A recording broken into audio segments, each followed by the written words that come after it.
महाराष्ट्र के उप मुख्यमंत्री देवेंद्र फडणवीस का बड़ा ऐलान, किसानों को मिलेगी अब राज्य में 24 घंटे बिजली।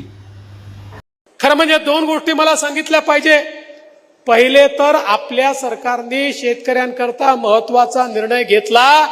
आता आम्ही तुमचं विजेचं बिलच माफ केलेलं आहे। कोणत्याही शेतकऱ्याला विजेचं बिल भरावं लागणार नाही। आणि सोबत दुसरं काय केलंय? सोबत दुसरं आम्ही सौर कृषी वाहिनीची योजना आणली।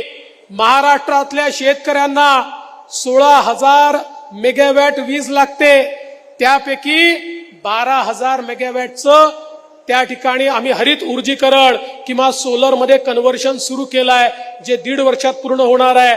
उलट 4,000चं आता काम अजून चालू करतोय।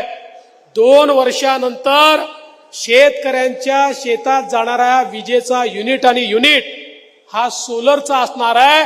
त्यामुळे शेतकऱ्यांना 365 दिवस दिवसा वीज आम्ही देऊ, त्यांना रात्रीच्या विजेची आवश्यकता पडणार नाही।